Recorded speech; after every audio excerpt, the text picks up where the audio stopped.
Ozalo. We'll be here for the next 6 Thursdays, bringing you conversations that will counter polarization and rebuild civic cohesion in our country. That's the mission of this initiative, to counter polarization and to rebuild civic cohesion. Yes, when we talk about countering polarization in Nigeria, it involves reducing the divisions that can arise from ethnic, religious, political, and regional differences. It requires a lot, promoting dialogue, promoting tolerance, mutual understanding, and respect for our diversity. Everybody knows that Nigeria is a very diverse country. So yes, we need stronger civic education, responsible conversations that allows us to, take initiative and take cognizance of the things that are dividing us in order to forge a united front. Like I said, this campaign is brought to you by the Active Citizen Project in collaboration, or rather with support from the Ford Foundation. So yes, when we talk about polarization, we're not here to apportion blames, but to tell ourselves the truth and seek a pathway to healing and unity as a nation. We want to question our convictions and midwife a new pathway to unity, to nationhood. It's often said that we are stronger at the seams. So yes, let's see what we can suture of what's left of our nationhood and build from there. On today's conversation, which is the very first episode of it, we're going to be having an important conversation on the political economy of polarization. We'll be talking about ethnicity, religion, and citizenship in Nigeria, and asking some uncomfortable questions, but very important questions about who we are as Nigerians, about, the question of citizenship, about representation, about opportunity, and perhaps most importantly about inclusion. Because Nigeria is a country, like I said before, with hundreds of ethnic groups, with a lot of religions, with different regions that make up the country, and very different lived experiences. The question is, are our differences the problem with us, or has the competition for political power, the competition for economic opportunity, the competition for social recognition turned those differences into instruments of division, and how can we heal from that? So yes, that's what we have on the plate this evening. We don't have too much time, so we will giddy up with the conversation. I have two guests joining me virtually.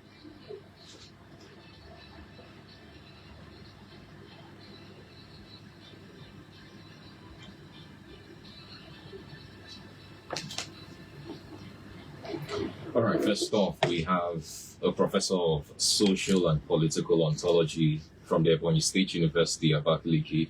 He's a scholar, a human rights crusader, an activist, a social engineer, an author, a community leader, a preacher, and a teacher.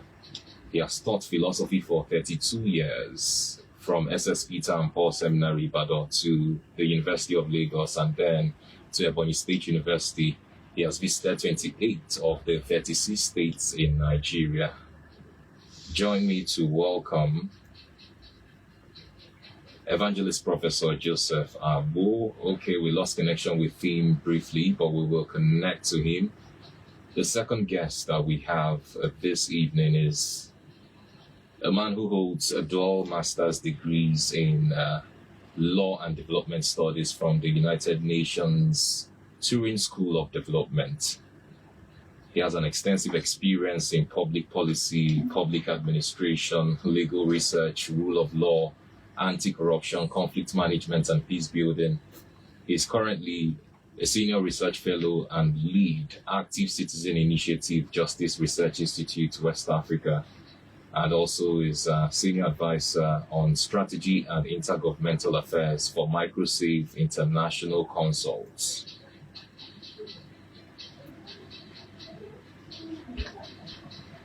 Is Mallam Myani Bukar, and he's on the call with us right now. Mallam, good evening to you.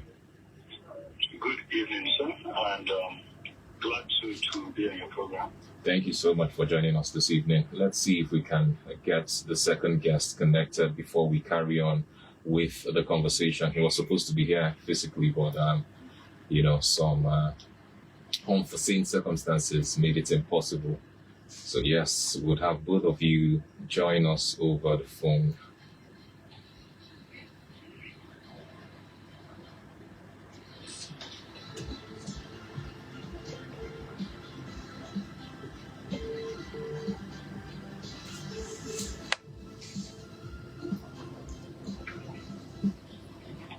All right, Evangelist Professor Joseph Agbo, thank you too for joining us on the program Storytelling for Unity.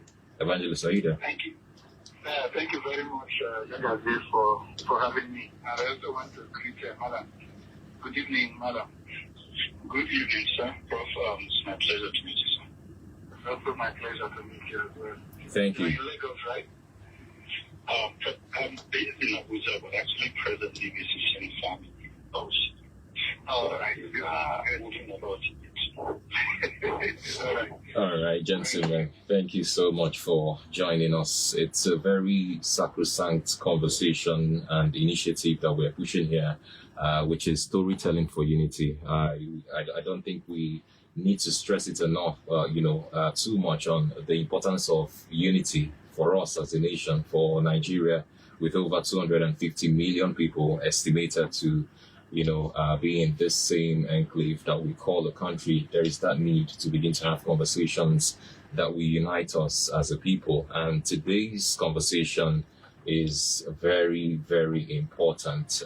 I would start by asking a very maybe simple question just to lay the background, right? So let me start by asking Evangelist Joseph Agbo, when we talk about ethnic and religious polarization in this country, what does it really mean for you in layman terms?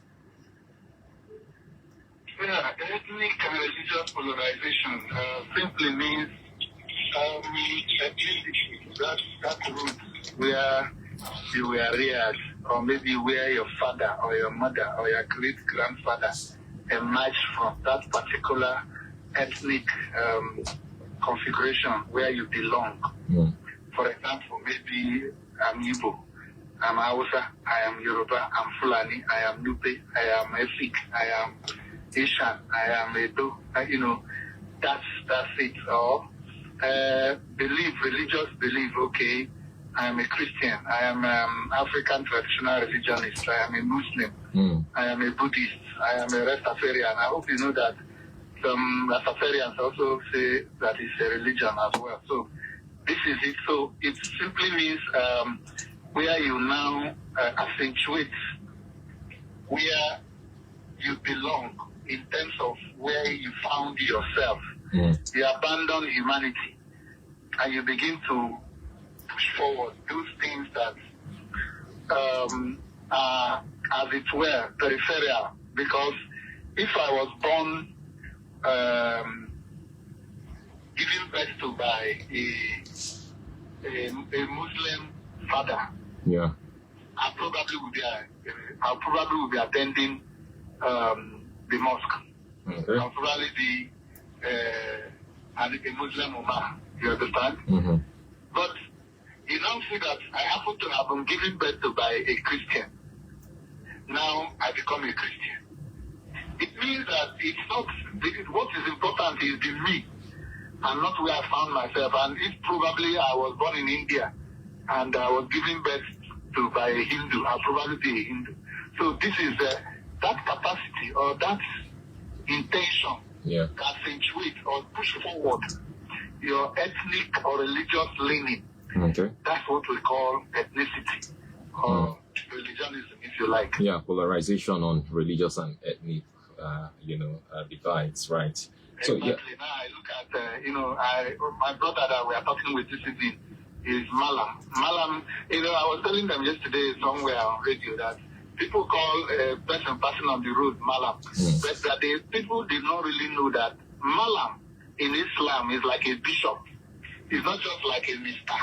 But we just throw it around, Mallam this, Mallam that. We don't know. It's a very high. It's Islamic position. So, but because we don't know, we call anybody we see on the street that is from the north, we call him Mallam. Yagazie, is it not true?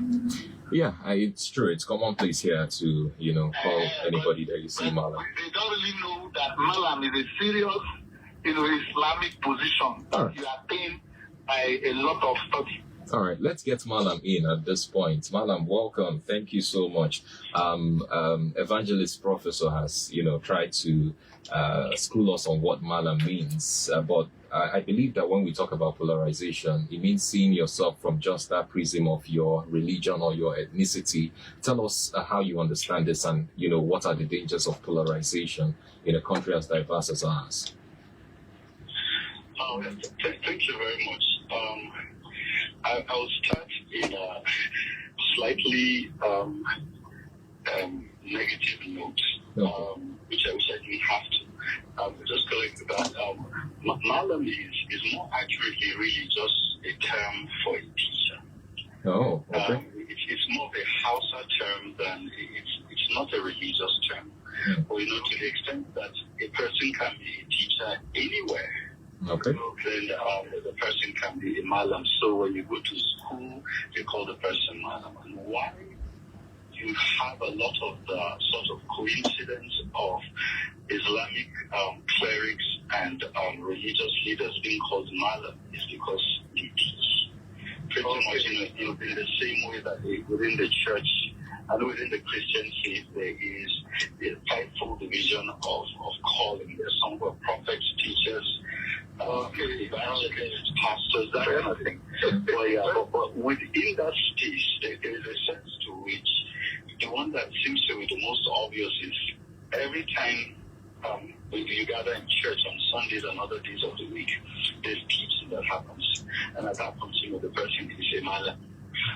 But also, in general parlance, when people speak, there is also a tendency to just refer to each other as Mallam. And in that sense, is loosely closer to Mr. A bit more informalized. When I lived in Lagos, one of the things that I used to come across a lot that I found amusing was there was quite a number of people who thought it was a derogatory term to call me Aboki, because most northerners who spoke Hausa with each other, when they meet, you'd be like, Aboki. Meanwhile, Aboki means my friend.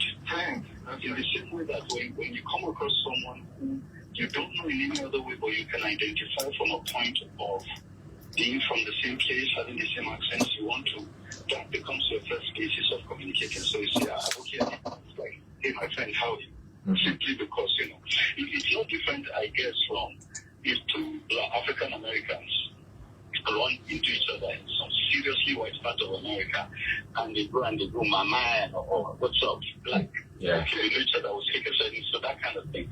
But back to what you mentioned, I think for me, the question is sort of split in really two ways. One is polarization itself. To be polarized is to be diametrically apart.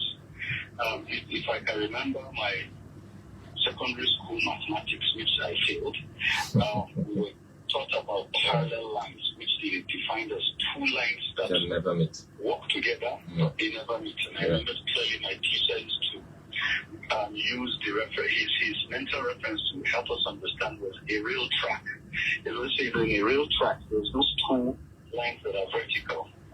No matter how long as the railway is okay, those two never meet. If they meet, there's problem. So polarization is in that sense, geographically we talk about the North Pole, the South Pole, ends of things that could see each other with almost the same distance from one to another but never meet. And so for me, the first is to sort of understand why are we polarized? Why are we polarized along two issues? One, along ethnicity, two, along religion. And also to be clear that being polarized is not the default state of our existence. Something has to happen for us to be polarized. So that is not how we come into the world. We don't come automatically polarized from one another based on religion and identity or ethnicity.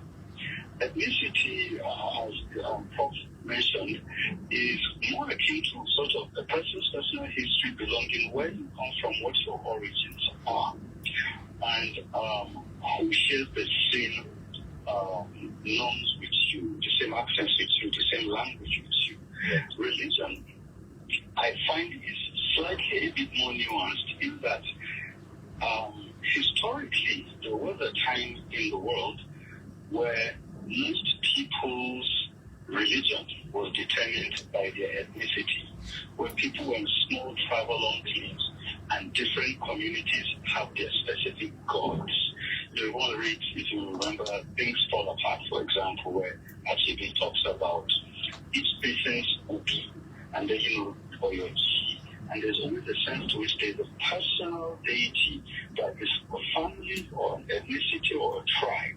And so, if you read history books, I'll tell you what, all Yoruba people come from Odudu, and there's a sense to which it's not just the ethnic origin, but there's also religiosity to it as well. However, over time, what we are seeing is an aspect of religion that also crosses over choice. So whereas one can mostly say anthropologically that maybe the person has no control about their ethnicity, in present-day world, how the dynamics of international relations have emerged, of nationhood, or just how we have organized ourselves socially and politically, religion now seems to fall far more within the place of your choice, without denying the likelihood of a person belonging to a specific religious group because they are born there. But that's really more proximity. It's not as automatic as ethnicity here. And so for me, once you kind of break those down in that way, then go back again to the question about why are we polarized as Nigerians doing some of these things? Who thought one day that this should be the parameters that we should always define this for us? So I'll maybe pause my initial comment. Yeah. For me, it's the point of, above everything else, how we self-identify. Yeah. And how we define our belonging. A country is a political entity that occupies a specific geographical space. It is also very... When Nigeria started in 1960, it didn't have the map it has now. Yeah. Because part of what is present-day Taraba used to be in Cameroon. When I was born, Nigeria had, I think, 19 states. Now we have 36. So there is a certain artificiality that is not necessarily negative to that. Also, within politics is about an ideology and interest, how people choose to organize themselves socially, economically within a system that they think best benefits them as individuals and jointly as a group without one undermining the other.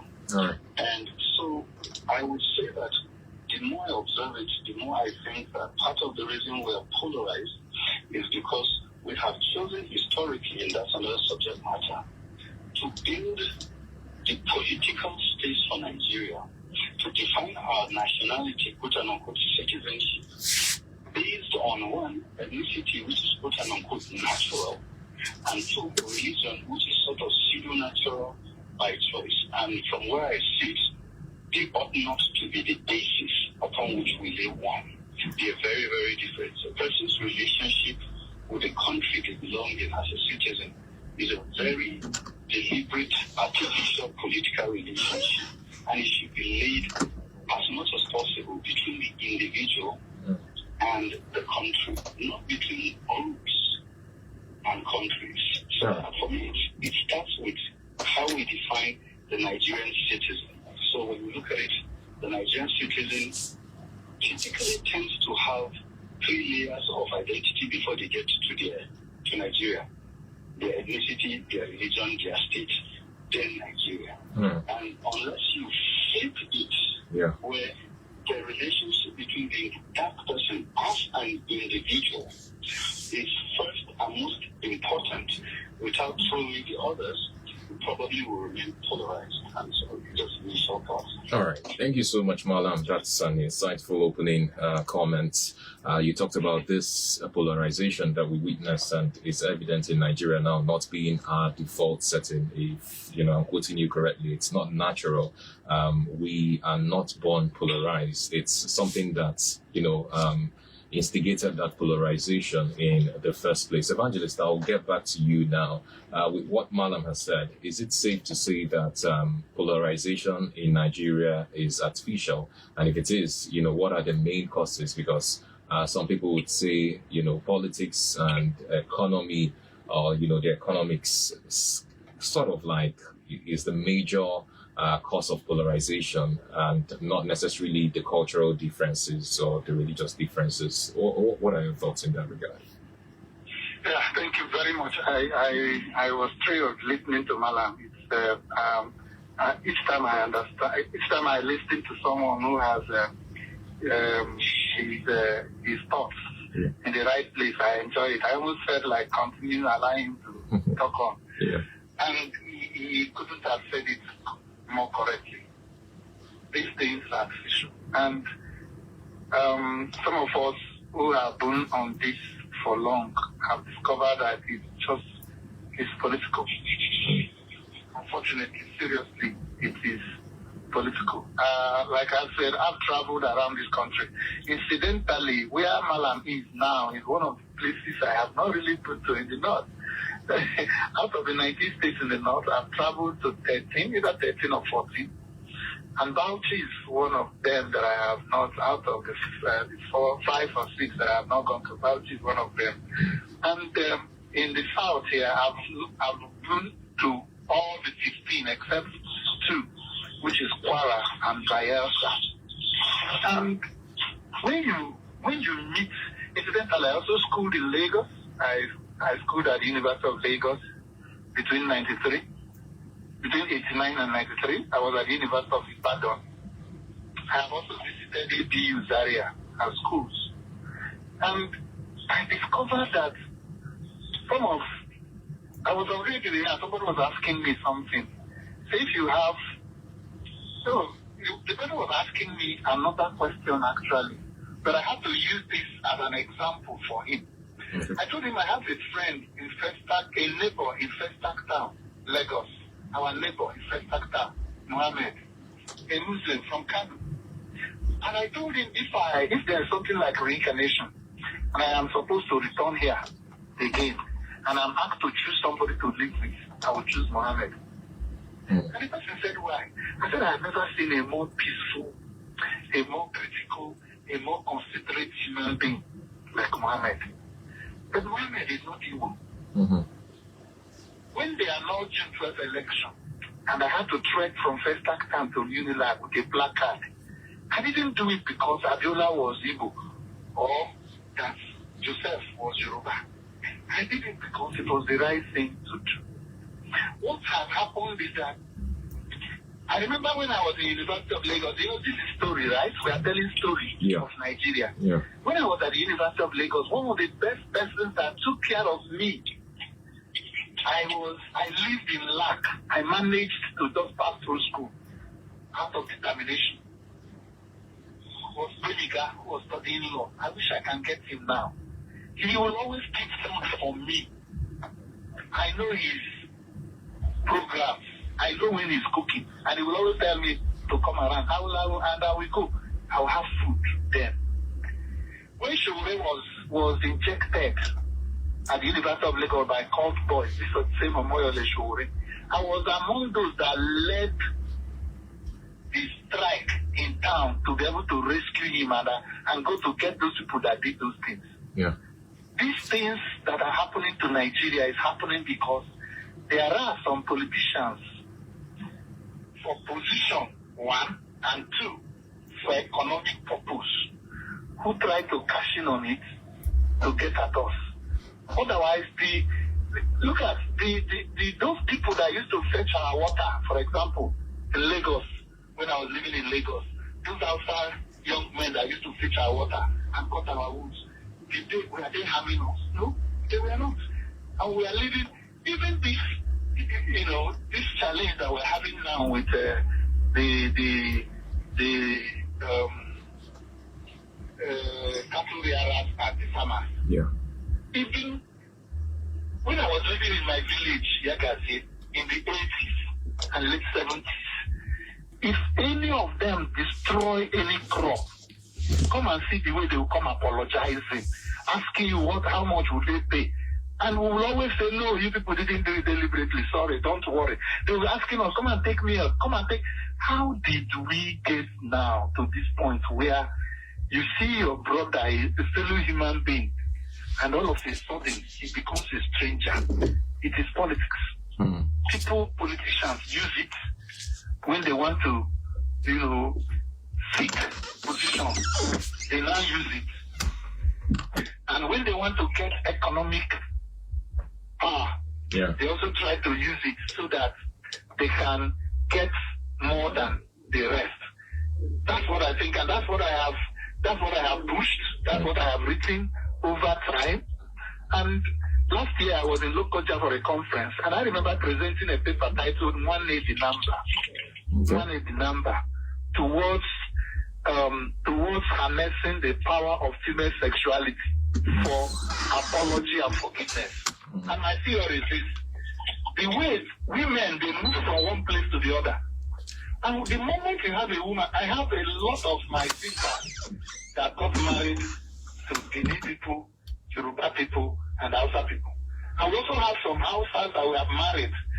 Now imagine, and I said, until one day somebody decides that we cannot push this thing and draw a line blocking it, we will keep passing it from one generation to the other. And how long are we going to continue like this? It will never stop. Yeah. So both apology and forgiveness is required for us to be able to stop this unnecessary polarization. Mallam has said yes, very correctly. I don't have a choice in choosing where I was born in terms of location or who my parents will be. Yeah. But if I grow up, I can decide to choose any religion that I like. But I couldn't have chosen who my father was, right? I couldn't have chosen who my mother was. So that's why he was saying that the religion is a pseudo identity. Something that you cannot, you could have pseudo-natural, pseudo-natural, while ethnic is natural. So for me, over the years, I have, from my study of this country, I have discovered that people use this to do this profiling. And by the time they are doing this profiling, you will be asking yourself, maybe the person who is next to you, who they are doing this profiling against, is actually the one who is supporting you the most. But here we are.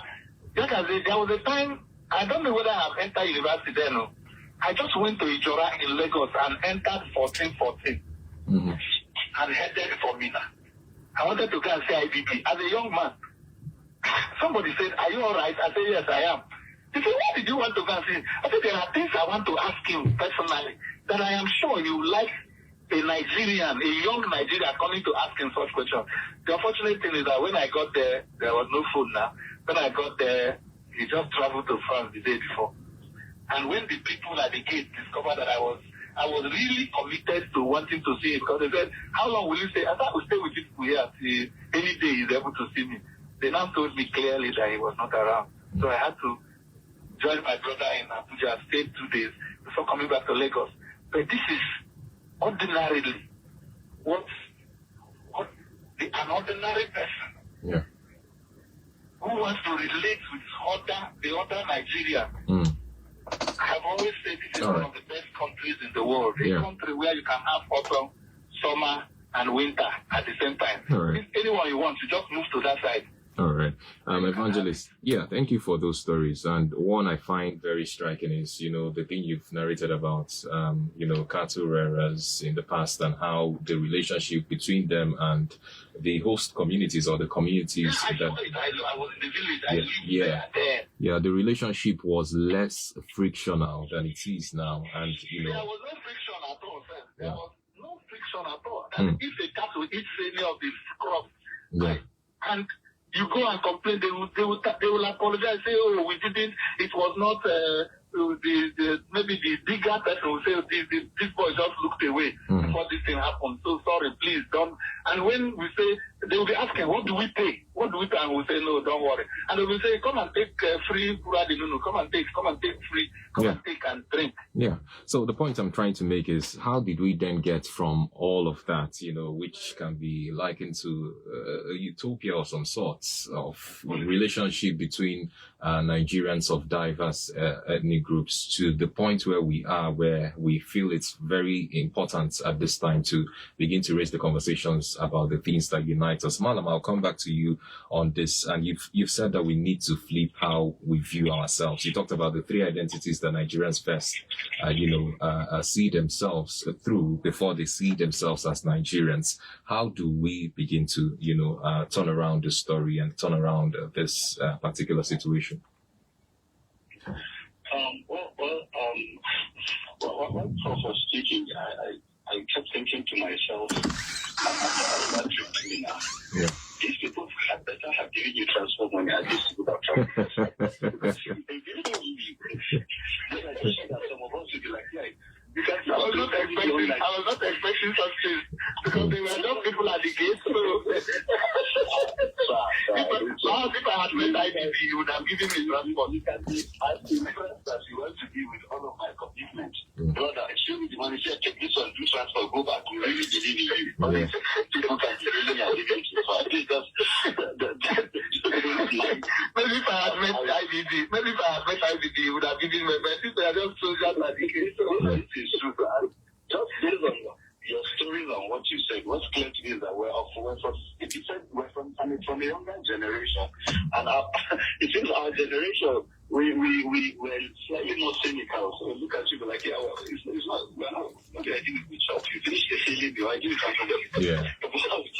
Anyway, just getting back to your question, I think that for me first is I feel slightly, or my view is slightly different from most of what I hear, which is being sort of captured in the question you just asked, like, how did we get to this point? Yeah. How did we? It sort of presumes a departure. Yeah. My view is that we were always going here. There's if you allow me to jump back a bit on religious reference, there's a part in the Bible, I don't know if it's Lamentations or Jeremiah, but it says something like, the parents have eaten sour grapes, and now the teeth of the children is being set on edge. That's one thing. So when you see that, it suggests that, no, the position we're in Nigeria is actually always where we're heading to. The difference is that we are now in full bloom. This is the maturity of what was in its infancy, not as harmful. Mm-hmm. So another example I would say is, imagine if you go outside to some forest somewhere and you find some lion cubs, baby lions. I grew up watching a lot of animal documentaries. So one of the things that I remember always seeing is lion cubs are probably the most skillful and cutest cubs you can ever come across. Okay. When they are babies, they are cute, and you say, oh, they are so fine, their mother is dead, let me help them, and you bring them home. They will grow and eat up your children. And when they eat up your children, it makes no sense for you to see, how did we get here? They were always lions. That's their nature. And the way I see it is that where we were historically and the times that we are nostalgic about was just when Nigeria was a cub lion. Now Nigeria is a full-blooded lion. We didn't detach from it. And why I think that is because ethnicity showed up in our politics way back 1946-47 in the Richards Constitution, which was the first time that Nigeria was organized legally and politically along regional lines. Okay. The first real serious constitution that gave Nigerians the right to vote was the 22 Constitution under Clifford. And that constitution was concerned with black people being involved in the governance of the country. And that is why first Herbert Macaulay, the person who I consider the truest, most esteemed nationalist in our history, was our first representative. And guess who the second was? Yagazie in Lagos. Note that, in Lagos. Why? Because they were both representing black people. it was the next time there was a serious election somewhere between 47, 48, that suddenly there was an action group that was built on the ideologies of a founder coming out of the Mubidwa. And suddenly people were campaigning and saying about other candidates, this guy is not one of us. He doesn't even speak our language. That's right. And then you fast track again, and the Northern People's Congress shows up, and suddenly someone comes and says, well, up north, once you pass River Niger, we are all Muslims. Our principle is work and worship, and we want to build a country like that. We want to make our side of the world a religious democracy. So if you want us to continue on this journey for independence, you have to recognize our religion. So 2 factors came in: religion and ethnicity. Everything else after that has been influenced by or exacerbated that. So I was born in the late 70s, and most of what I would hear a lot from the generations preceding, most of whom, especially in the North, went to university in the 60s, was how nostalgic they are across religious line about the late Sir Ahmadu Bello and the Premier of the North. And why is there like, he started a policy called the Northernization policy, where he made sure Northerners went to school on scholarships as much as possible, and it was all free and it was all paid up and all, and they're so nostalgic about it. And by all means, he gave them education they should be. The question I always ask is, but that was all predicated on a principle called a Northernization principle. People who were not from the North were given secondary attention. People who were not from the North were asked to leave the civil service in the North. That was not necessarily as harmful until we got to a point where we were at the eve of a civil war, and suddenly all those parameters began to show themselves. In fact, the parameters, those are all of the parameters that led us to a civil war. And just to be clear, I'm not saying that because I'm referencing to Ahmadu Bello's Northernization, that was because that's my example. For every of the regions at the beginning, there was either overt or not very overt discrimination and preference for those who were not from that part. So already some Nigerians, to use the term from Animal Farm and change it, all Nigerians are equal, but depending on where you are, some Nigerians are more Nigerian, are more equal than other Nigerians. Right. And that really played itself out. I mean, we had a counter coup. Interestingly, just the 2 weeks ago was the 60th anniversary of GTU Agbo was assassinated and the counter coup. But if you also remember, part of the reasons that led to the counter coup was that there was a group of young officers who executed a coup, but by the time the gunpowder had cleared, 1, most of them were from only one part of the country. 2, by the confession of their own architect and leader, Kaduna Ziogu, a number of people from that part of the country that were supposed to be killed were mysteriously not killed. And a number of people who were not supposed to be killed that were from other parts of the country were killed. So that's part of what led to other junior officers who now suddenly have that leadership thrown on them, who were of northern extraction, to say, look, wait, guys, this so-called coup looks a bit suspicious. It doesn't look as national as you think.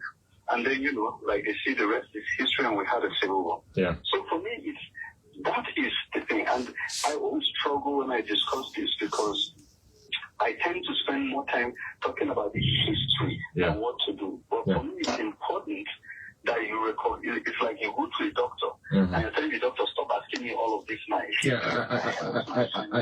Just give me the medicine. I think Evangelist agrees. I think Evangelist agrees with you. Oh, sorry. Go ahead. Like, that's a good diagnosis. You have to take some time and reflect on the history.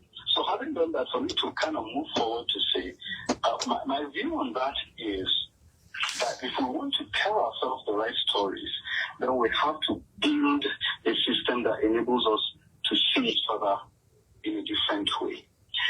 If I see a Nigerian, and the first thing that comes to my mind is not a fellow Nigerian, a Nigerian from where? I would relate with them differently. And in that sense, our polarization, because our country has been built on those things that I mentioned, what you see is there is institutionalized discrimination, and we consider it fair because the idea is everybody gets their turn. Mm-hmm. A good example would be, state of origin and scholarship. Yeah. As long as I'm from Bauchi, I have a childhood friend who's from Cross River State. He was born and raised in Bauchi, did all his school in Bauchi. The only schooling I did in Bauchi was primary school. He went to primary, second polytechnic in Bauchi.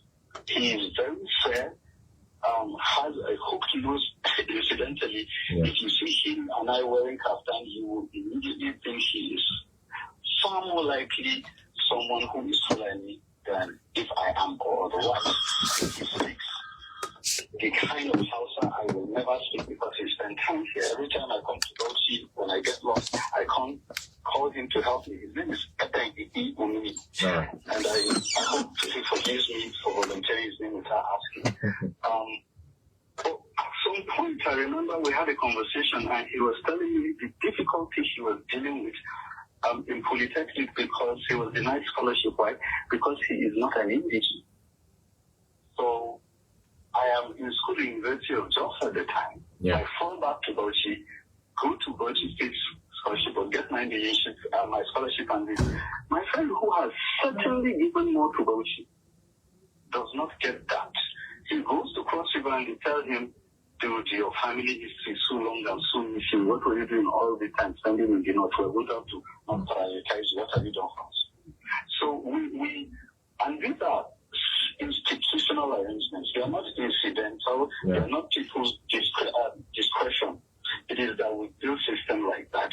When you look at our constitution defines the citizen in a manner, there are like 5 ways it defines being a citizen, but one of them is a person one of whose parents is of an ethnic group indigenous to the local government in Nigeria. And that's where the whole indigenous versus non-indigenous comes from.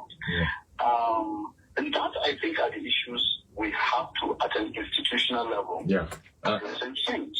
There is certainly always room for diversity to address discrimination institutionally and instrumentally to balance it out. All right. You can still address that. All right, gentlemen. Quickly is that to also realize that our polarization is not just sentimental. Mm-hmm. We're polarized because these matters of religious and ethnic identity have a real meaning.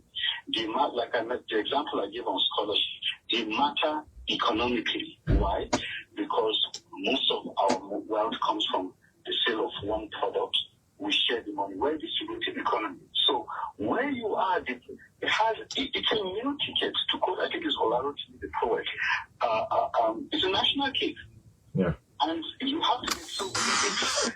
I've always found just telling everyone and appealing to our better nature, saying, we are all brothers, let's eschew our differences, let's come together. I've always found it a bit of a waste of breath. Okay. Because there is real advantage to disadvantage to these matters, and we have to disempower them. They have to stop mattering.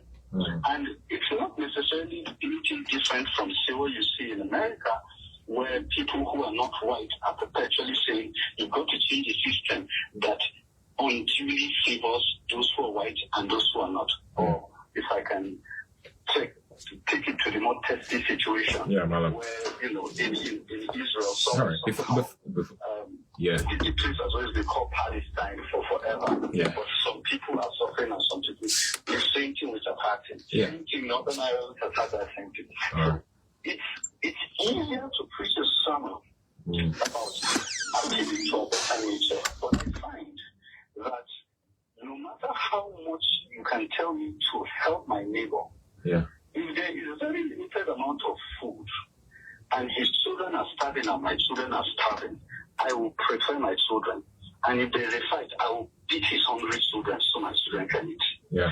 And as long as you don't have enough food, so people don't have to compete In Nigeria, food means economic opportunities not determined by these matters. Social recognition and lack of discrimination, the allowance for people to be present politically and having grown in some place, run for office depending on, without any distinction as to where their fathers are from. All right. As a matter of fact, Mallam. The Constitution says a citizen is someone one of whose parents is of an ethnic group indigenous. What should you rather be? What should you rather be? Yeah. It didn't say your father. It says one of your parents. Mm-hmm. But we all know that whenever we say where you're from, we ask where your father is from. So even in that sense. So Mallam, if I can interject here, what would you rather the definition of a citizen, a Nigerian citizen, be in your own conception? In what you've imagined it as what would give us a national identity? Yeah. So there's a long body of work around the questions of citizenship studies and how countries determine who a citizen is. The Latin thing they talk about broadly is that there are two terms. One is jus soli, which is based on soil, and the other is jus sanguinis, which is based on blood. So a good example would be American. There are two ways to be an American. I'm sure there are more, but the most popular is one, if you're born to an American parent, wherever, even if it's on planet Mars, you're an American. The second is if you're born in America, even if your parents are from Mars, you're an American. I think that would be good to start for Nigeria. If you're born to Nigeria, you're a Nigerian. If you're born in Nigeria, you're a Nigerian. Okay. It shouldn't matter. Just another quick example for that is, if you remember the Bush family that's produced two presidents, if you study how they are spread out, George H.W. Bush, the father, was a senator.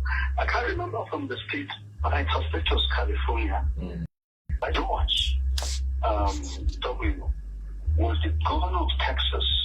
He was a Texan. His father is a Californian. His younger brother, Jed, is from Florida. He was the governor of Texas while his brother was the governor of Florida at the same time. That should be possible. Why? The only reason that is possible is because the citizenship is based on one of those two things. And then there's another one in America where if you live at a certain place and pay your taxes a certain time, so someone like Hillary Clinton can show up in New York, live there a while, and become a senator. All right, and that's legal point. I would say that would be a first step. Okay. All right. We'll open up the phone lines for people to join us in this conversation. I know we've said a lot of things, and all of this is packed into just 1 hour of conversation. We barely have 10 minutes left, but we will take calls. If you've been listening, this is Storytelling for Unity, an initiative of Active Citizen Project, and with support from Ford Foundation. Today we're looking at the political economy of polarization, ethnicity, religion, and citizenship in Nigeria. What are your thoughts? Join us quickly. Let's see how many calls we can squeeze in. 0916 000 4945. That's the number to call or send in a message on WhatsApp. 09128 945 945. Hello? Hello. Yes. Good evening. Good evening. Odaze. Welcome, Odaze. Hey, Igbo ethnic nationality. I was brought up in the northern part of the country. I enjoyed the lectures of Sodelna, the Lesadana, and the Source. I attended ABU, that is from Jampano in just ABU. I speak better Hausa than a lot of Hausa indigenous. And at that time, this polarization was out there. I will accuse the elite group today and then the greedy politicians. The first politicians were not greedy. They were for the upgrade of their community and their country and people around them. Thank you very much. Thank you, Odaze. Thank you. Have a good day too. Thank you for joining the conversation. Someone sent in a message on WhatsApp. It reads, Mr. Yagazie, the political leadership of Nigeria state is the major cause of divisions in Nigeria, injustice, inequality, the belief of being born to rule, religion supremacy experienced in Nigeria would be no more only by a leadership that's humanity-wise, ideologically, that is the cohesion and the unity in harmony of any society. is its leadership that is not blind at mind. That's why it will be leading democratically to respect the fundamental human rights of its people with no prejudice against any section of it. This is Uchenna from Ebonyi State, Ishago to be precise. Let's take this call. Hello, good evening. Hello, Yagazie. Yeah, good evening, sir. Okay. My name is Osman, the chemistry teacher. Osman, welcome. Go ahead. So this topic group are discussing is very important. And it is what will help us to unite us better, to bring this into, make it achievable also, for it to be very fruitful results. Yes, we should bring it down to home. Yes, because all of us are products of home. And whatever we are giving to the society, or how whatever are showcasing to the society, is from how we are brought up from home. So I would like to make the parents, they have a lot of work to do. Yes, to raise their children such a way that we use their, like the story that will unite us, like instead of getting other tribes, that this tribe is bad, this one is this one there. We take the first aspect of that tribe, because I know in every tribe we have people that are good and people that are bad. So no tribe, we say that angels or God is God that is made up of that tribe. All right. We should use that to put and take it to home. And those people that allow politicians to use them is in bringing those the division. Oh no, Osman, we lost the connection there, but thank you so much. Yes, I think we should bring it down home, and that's why we're having this conversation here, so that we can introspect as a people, especially those of us down here in the Southeast, to ask ourselves questions. Are we really divided because we see the differences, or because, people are stoking the fires that are causing these differences to continue to burn? Let's take this call before we get back to you, gentlemen. Hello? Yes, good evening. I agree with you and I agree with your Yep. Oh no. All right. Hopefully we get in one more call. 0916 000 4945. Hello? Hello, good evening. Yes, good evening, sir. I'm Peaceboy calling from Maryland. Please, well done. Mallam, well done, eh? What's your name again? Peaceboy calling from Maryland. Okay, go ahead. Evangelist was even talking of his own time when they were passing his community. I'm from Enugu North, the Soka zone. When we are in primary school days, we will, in our assembly ground, we will see them passing with the cows. And we'll be thinking, for them, Namale, Finama, Anu Kufuru, Kunazo, Finama. That's how simple, how things we are very okay. This brutality, this barbaric nature of them today that has been instilled and planted in them as a seed of discord, we must not get them. It feels so joy even to see them passing on the road. So they're in the forest or in the bush, and they're genuinely staying there without a destruction of any farm planting or cultivation. That whenever we see them in the grammar school, we think for them, Namale, and they'll be happy. Just free for us, free for them. All right. So, in a summary to all these things, it has to start from the head. It's until we have a genuine president who will start this thing, trickle it down.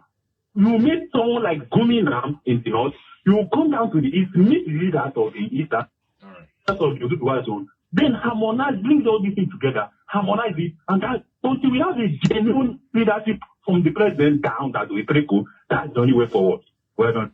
All right, thank you. Thank you so much. I don't think we can take any more calls. We'll just get back to the gentlemen over the phone to give us their final submissions. You've heard from our callers, and I think the last caller, when he was saying, narrating his own story, I think it played out in my mind that it could be because of scarce resources that, conflicts between maybe herders and farmers began to develop because, population will grow and people will need land, and then because of the scarce resources and the limited nature of, pasture to go through, then that conflict begins to pop up. Let's just have you in 1 minute each, please. Give us your final thoughts on this, and particularly squeeze in what you think ordinary Nigerians can do in terms of killing the whole growth and proliferation of polarization.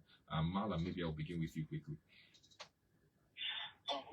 My thoughts will be, first things first, for Nigerians, what to do.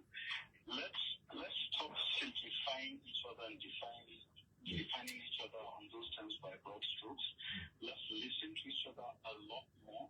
Let's be more curious about one another. That's what citizens can do. On an educational level, I think that we should rewrite the content of social studies and history and scrap out Wazobia, because we're a multi-ethnic nation. We're not a three major ethnic nation, and then take our religion totally. Religion should be the business of moral instruction by parents for their children. Government should not be involved. Scrap out children welfare boards. That we have enough reasons for challenges on earth to solve with Nigeria as an earthly endeavor. People should take care of how they want to go to heaven on their own bank account. Like I mentioned about readdressing the constitutional arrangement for who the Nigerian citizen is something that at a government level you can be undertaken. Let Nigerian citizens demand more for their local representatives. Two last things to say quickly. One is that I think it's important for us to understand that ethnicity and religion as factors that polarize are a national phenomenon, but they present themselves differently in different locales. There is nowhere in Nigeria that is free from them. It is not a conversation that says, I am in XY part of the country. We're speaking for the Southeast now. Most of what I hear people say in the Southeast when I hang out there and speak is almost as if we in the Southeast are victims. So when we engage this thing, we're engaging from a point of view of how ethnicity and religion as polarizing factors have been used against us. My suggestion is that plays out everywhere in Nigeria. I know for a fact that I hung out with a friend of mine one time when he told me that they're trying hard to marry. Nobody wants their daughter to marry somebody from Imo. And I'm just talking to people from the same place, right? So look at it and ask yourself, how does it present in the Southeast? The major challenge in Nigeria is really the oppression of everyday Nigerians who are poor because we're a developing country by the elite using ethnicity and religion. And it plays out in every village, in every hamlet. Find out how that plays out in your place and address it. There's a second metastasized form that plays out nationally in Abuja, in wherever. But don't always throw the problem at others. That's the essence of this conversation. Every time you go to another part of the country, what you will find is that Nigerians are poor. The poor people in Bielsa may be suffering from environmental degradation. Mallam. Destroys water, whatever. Let's get. Poor people in Buru are just looking for a while. Thank you. This is the desert. I'm so sorry. Please forgive me. I will not forgive myself if I don't do this. There is a seminal leader of thought from UNN who is retired, Professor Udiba Nnodi, who has been writing about this since the 60s. His body of work spans close to 17 books on this matter. That I would say to everyone in the Southeast, please find it. Please read his work. He's right there. Please look for him. And when you do see him, tell him that I say thank you. All right, thank you. Evangelist Professor Joseph Agbo, please, your final thoughts. Thank you very much. I'm deep in thought since we started this conversation, and apart from what we as ordinary citizens, that's why I kept telling my ordinary story as a normal person. This ethnic profiling. The unfortunate thing in Yagazie is that even if we get to the history, I will start breaking down also. Start breaking into Imo. Breaking into Enugu, Evang. When you come to Izzi, do you believe in Yagazie that in Izzi there is Umer and there is Ibochima inside Izzi, and it is causing serious problem inside Izzi, one of the nation's ethnic people, groups inside Ebonyi State. So you see, until on our own we decide should stop profiling people. Yeah. Because there is nobody who is an angel. We are all human beings, and we are susceptible to mistakes and errors. Right. That's at the individual level. But at the national level, I think our fathers spent 10 years from 1950 to 1960 and said that Nigeria either survives as a federation or it will not survive. This centralized structure is choking us. Yeah. It's choking us. I went to ABU and I was amazed at what Sadwana built there. The serenity of that university is like any university abroad. But they did it with granules. And so people were developing and paying tax to the center. All this allocation right. are not there in the beginning, it was derivation. We need to decentralize the country so that people will begin to govern themselves right. under one Nigeria. That way, many of these things, because we have centralized everything in Abuja, every month people will go there and collect something with their plates, and when they come back, they share it with their brother and their sister, leaving the rest of the country.